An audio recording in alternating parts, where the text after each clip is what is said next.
Nous abordons aujourd'hui le 5e discours, le dernier discours de l'évangile de Matthieu, qui s'étend sur les chapitres 24 et 25. Et dans ce discours, nous lisons une parabole qui est propre à Matthieu, la parabole des 10 vierges. Elle est lue en liturgie en fin d'année, précisément quand on se tourne vers la fin des temps, juste avant d'entrer dans la nouvelle année liturgique avec le temps de l'Avent. Le contexte de ce chapitre, dans la première partie, il est question elle est toute centrée sur l'annonce de la fin des temps qui culminera dans la venue du Fils de l'homme. C'est cela qui est important et non pas le terme de fin du monde. Et il faut peut-être se rappeler que pour le Nouveau Testament, il y a 2 venues du Christ. Il y a eu la première venue du Christ dans l'incarnation, sa prise de chair, et puis il y aura une deuxième venue, qu'on appelle en général d'un terme technique de parousie, à la fin des temps. Et nous sommes, nous, entre ces 2 venues, vous voyez, vivants de ce que le Christ historique du ministère nous a enseigné, et puis attendant cette consommation de l'histoire. La deuxième partie porte sur le comment attendre, puisque le Christ viendra une seconde fois, mais nous ne savons pas quand. Et c'est probablement un problème qui se pose à la communauté de Matthieu. Comment attendre cette deuxième venue? Et Matthieu nomme d'un mot l'attitude qui correspond, il s'agit de veiller. En réponse à cette question, comment veiller, Matthieu met sur les lèvres de Jésus 3 paraboles qui sont entourées précisément de la consigne veiller, et vous ne savez ni le moment ni l'heure. La première de ces paraboles, au chapitre 24, c'est celle du bon et du mauvais serviteur, qui pendant l'absence du maître sont censés tenir sa place. Et le bon serviteur fait ce que le maître aurait fait, alors que le mauvais serviteur usurpe la place du maître, abuse de ses compagnons et des biens du maître. La deuxième parabole, c'est celle que nous allons lire, celle des 10 vierges. Et la troisième, c'est la parabole des talents. Nous avons vu dans notre cours précédent que le talent n'était pas un don, que c'était de l'argent. De l'argent qu'il s'agit de faire fructifier tant que jusqu'à que le maître revienne. Dans les 3 cas, il y a insistance sur l'ignorance du jour et de l'heure à laquelle reviendra le maître, ce qui veut dire que toute supputation sur la fin des temps est absolument stérile et vaine. Vous saisissez donc que notre parabole est à comprendre en lien en référence à la parousie. Elle vise la situation des chrétiens en attente de cet événement final et son but, c'est d'éclairer notre présent. L'expérience à laquelle la parabole des Vierges emprunte, c'est celle des noces, mais il n'y a pas simplement d'étrangeté dans cette noce. D'abord, il n'y a pas d'épouse nommée. C'est quand même assez particulier. D'habitude, c'est la fiancée qui est au centre de tout. L'arrivée de l'époux se fait au milieu de la nuit, c'est quand même un peu incongru. Les sages refusent de partager avec celles qui n'ont plus d'huile. Enfin, qu'en est-il du partage, de la vie fraternelle, etc. Et finalement, la dureté de l'époux qui dit aux vierges folles, je ne vous connais pas, est assez surprenante et paraît peu compatible avec ce que nous avons vu jusqu'à maintenant, en particulier sur le pardon. On sent donc une forte pression théologique qui est faite sur cette parabole.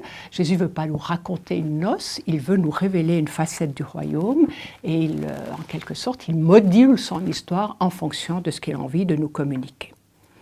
Les protagonistes sont bien délimités, 10 jeunes filles et un époux autour duquel tout se joue.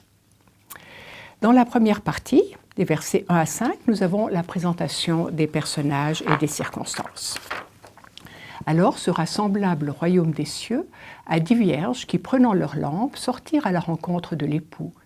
5 d'entre elles étaient folles et 5 avisées. En effet, les folles, en prenant leurs lampes, ne prirent pas d'huile avec elles. Par contre, les avisées prirent de l'huile dans des vases avec leurs lampes. L'époux tardant, elles s'assoupirent toutes et dormirent. Vous remarquez que l'introduction, il n'en est pas du royaume, mais il en sera du royaume. Jésus entend nous parler du royaume plénier, du royaume eschatologique de la fin des temps. Et toute l'histoire est révélatrice de ce royaume futur, de ce royaume plénier. Il y a donc dit vierges ou jeunes filles. Le terme de vierge est très vague dans l'Ancien Testament. Il peut signifier un homme ou une femme, marié ou pas, etc. Donc ici, je crois qu'elles sont plutôt du côté, j'allais dire, des demoiselles d'honneur, vous voyez, de celles qui vont participer à la noce. Ces jeunes filles prennent donc leur lampe pour aller à la rencontre de l'époux. C'est un thème théologique extrêmement important. Dans l'Ancien Testament, déjà, Dieu est l'époux et Israël est la fiancée épouse. On trouve ça chez plus d'un prophète. Alors que dans notre texte, nous pressentons que l'époux sera probablement le Christ. Aller à la rencontre de l'époux nous oriente vers la parousie. Dans le plus ancien écrit du Nouveau Testament, la première épître aux Thessaloniciens, Paul utilise cette même image pour parler de la fin des temps. L'épouse, ici, vous remarquez, n'est pas mentionnée. Nous découvrirons en route pourquoi elle ne l'est pas. Alors, nous avons donc 10 jeunes filles, un chiffre qui permet de partager en 2 fois 5, qui sont caractérisées dès le départ, ce qui tue un peu le suspense, puisqu'on sait qu'il y en a qui sont sages ou avisées, et d'autres, à l'inverse, qui sont folles ou insensées. Pour comprendre un peu ce que recouvrent ces termes, rappelez-vous l'homme qui se construit sur le sable, est dit insensé parce que sa maison ne résiste pas aux intempéries. À l'inverse, celui qui construit sur le roc est dit sage parce que sa maison résiste. Il s'agit donc d'une attitude de bon sens. Dans les versets 3 à 4, on voit en quoi consiste cette folie ou cette sagesse. Elle réside dans le fait d'avoir ou de ne pas avoir une provision d'huile. Autrement dit, les jeunes filles sages ont prévu un retard possible de l'époux alors que les insensés ne l'ont pas prévu. On peut en rester à ce niveau de lecture, mais je crois qu'il y a des éléments symboliques qu'on connaît bien dans l'Ancien Testament et dans la littérature juive que Matthieu a exploité. Par exemple, les lampes, elles sont l'image dans l'Ancien Testament de la Torah. Le grand psaume 119, ta Torah, ta loi, ta parole, une lampe sur ma route. Et c'est constant dans l'enseignement rabbinique. Et l'huile, dans ce même enseignement midrashique, désigne souvent les bonnes œuvres. Nous aurions là, si vous voulez, en quelque sorte des éléments allégoriques. Qu'est-ce que ça veut dire ? Ça veut dire que Matthieu est très sensible au thème du faire, j'y reviendrai, d'où l'interprétation probable serait que les insensés ont entendu la loi, la Torah, mais elles ne l'ont pas pratiquée. Et à l'inverse, les sages ont aussi entendu la Torah, elles ont toutes des lampes, mais elles ont accompli, elles ont réalisé la Torah. Ce qui correspond donc bien aux sages et aux fous du chapitre 7, qui entendent la parole, la mettent en pratique, sagesse, ou entendent la parole et ne la mettent pas en pratique, folie. Le sommeil des vierges est normal. Rien à leur reprocher puisque l'époux tarde.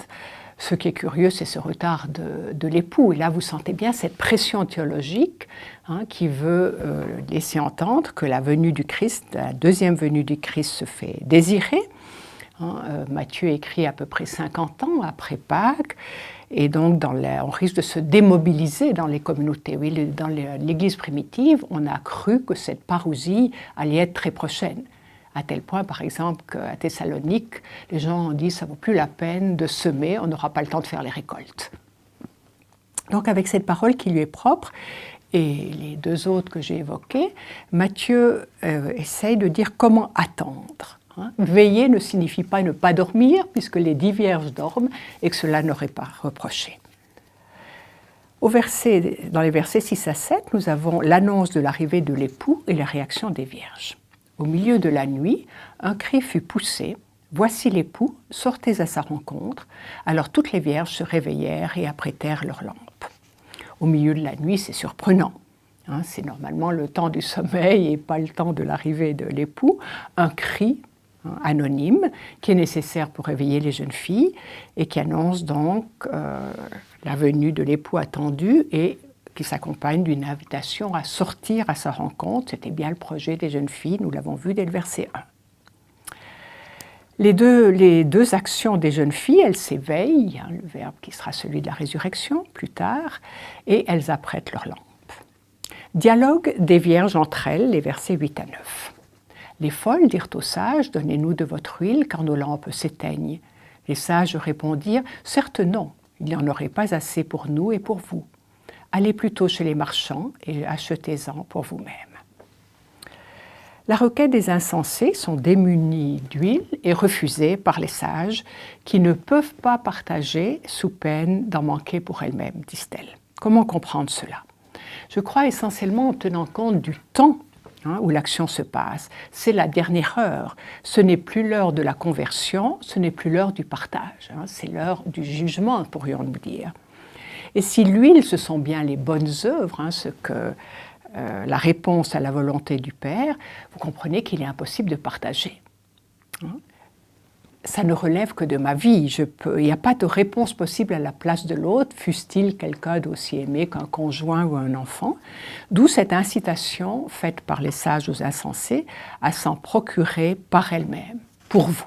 Vous ne pouvez pas bénéficier, en quelque sorte, de la réponse qui fut la nôtre. Il faut que vous donniez celle qui vous est propre. Au verset 10, nous avons l'arrivée de l'époux et l'entrée des sages. Or, celle-ci s'éloignant pour en acheter, l'époux vint, et celles qui étaient prêtes entrèrent avec lui aux noces, et la porte fut fermée.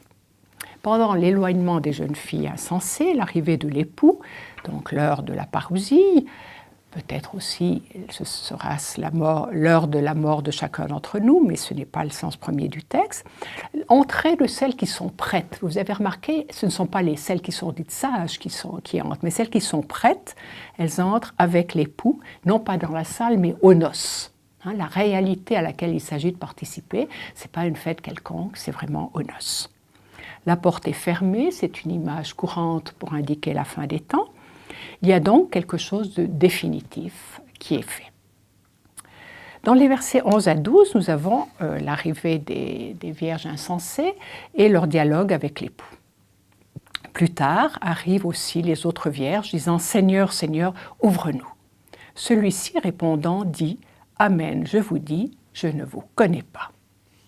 Plus tard arrivent donc les 5 jeunes filles insensées avec une requête normale, ouvre-nous, nous voulons participer à la noce, avec un appel intensif, le redoublement du Seigneur, Seigneur. C'est la première fois, vous remarquez, que l'époux reçoit le titre de Seigneur. On est en train, Matthieu est en train de nous dire très nettement qu'il s'agit du Christ, ressuscité Seigneur, et non pas simplement d'un époux quelconque. La parabole nous entraîne, vous sentez, à faire un transfert progressif. Nous saisissons de plus en plus qu'il ne s'agit pas d'une noce quelconque et que l'époux n'est pas seulement, comme dans l'Ancien Testament, l'époux d'Israël, mais qu'ici, l'époux, c'est le Christ. Ce qui nous étonne par-dessus tout, c'est la réponse du Seigneur. « Je ne vous connais pas ». C'est une réponse étrange par sa radicalité. Il faut savoir que c'est une formule que prononçaient les rabbis. Quand un rabbi disait cela à un disciple, je ne te connais plus, il était renvoyé pour un certain temps avant de pouvoir reprendre sa place dans l'école à laquelle il appartenait. Il faut bien savoir quelle est la signification du connaître biblique. Ce n'est pas un connaître intellectuel, ce n'est pas un connaître cérébral. Le connaître va toujours du côté de l'élection, d'une prédilection, d'une intimité. C'est pour ça, du reste, qu'on parle de connaître un homme ou une femme pour évoquer la relation sexuelle. Et aller plus loin dans l'intimité avec quelqu'un. L'époux dit donc aux jeunes filles insensées qu'il n'y a pas de lien affectif entre eux, qu'il n'y a pas de vie d'alliance. Par la faute de cette absence d'huile, elles se sont rendues indignes de leur vocation en n'y pourvoyant pas. Et vous sentez que l'époux se mue insensiblement en juge, et c'est bien le signe que notre parabole vise la fin des temps. Ça ressemble passablement à un autre passage en 7, 21-23, où là aussi le Seigneur déclare « Je ne vous connais pas » à ceux qui n'ont pas fait la volonté du Père. Cette intimité, elle doit se nourrir, elle doit impliquer une réponse de la part du partenaire. Donc dans les deux cas, dans notre parabole comme dans le texte que je viens d'évoquer, le critère pour rentrer dans le royaume définitif, c'est l'huile, c'est-à-dire, Matthieu dirait avoir fait la volonté du Père, c'est-à-dire avoir pris à cœur ce qu'il attend de nous. Et nous avons une sorte de critère de tri qui nous est proposé entre celles qui sont avec le Seigneur et vous sentez qu'elles deviennent l'épouse de ce Seigneur. C'est pour ça qu'il n'y a pas d'autre épouse mentionnée dans ce texte, parce que tout partenaire d'alliance fidèle vivra une vie de type conjugal avec le Christ. Et celles qui sont dehors ne sont donc pas admises à la noce, un sort tragique. La parabole se termine là et nous avons néanmoins encore une conclusion, un élargissement donné par Jésus. Veillez donc parce que vous ne savez ni le jour ni l'heure. Exhortation à veiller pour ne pas se trouver dans la situation tragique des jeunes filles insensées. Vous sentez donc qu'avec cette parabole, Matthieu commente en quelque sorte qu'est-ce que c'est que veiller en attendant la deuxième venue du Christ. Il n'y a plus le danger de l'effervescence des débuts de l'Église où on croyait que cette parousie allait avoir lieu plus loin, mais il y a probablement l'épreuve de la fidélité pesante et le manque de réponse et de fidélité de la part des membres de la communauté. Avec les deux autres paraboles qui s'appuyer sur la relation maître-serviteur, mais qui faisait aussi allusion à la vie d'alliance, l'originalité de notre parabole, c'est cette tonalité nuptiale.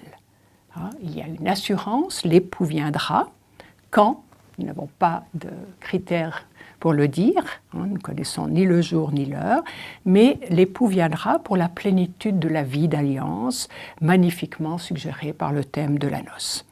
Et ceux qui entreront avec lui seront son épouse, d'où l'absence, je l'ai déjà dit, d'épouse nommée explicitement dans le texte. Il y a néanmoins une condition, c'est l'huile, c'est-à-dire un faire, une réponse de l'homme qui soit en accord avec la volonté du Père et qui ne doit pas se relâcher, comme ce fut le cas pour les vierges insensées. La parabole nous parle donc de notre avenir et de sa plénitude, cette vie d'alliance qui a un caractère nuptial, où chacun sera tout pour l'autre. Le Christ sera tout pour nous, et nous serons tout pour lui, ce qui est probablement déjà le cas, mais de notre côté, c'est encore en devenir. Nous avons déjà ici-bas les arts de cette vie quand nous vivons une intimité avec le Christ. Néanmoins, nous savons tous, c'est encore laborieux, ça se vit dans la foi, il y a encore quelque chose d'inachevé, nous sommes encore dans le veiller et pas encore dans la noce définitive. Et donc la manière de rester en état de veille, dit Matthieu, c'est cette humble fidélité à la vocation personnelle de chacun, qui est inspirée évidemment par l'Évangile, ce qui va toujours dans le sens de l'amour de Dieu et de l'amour des autres.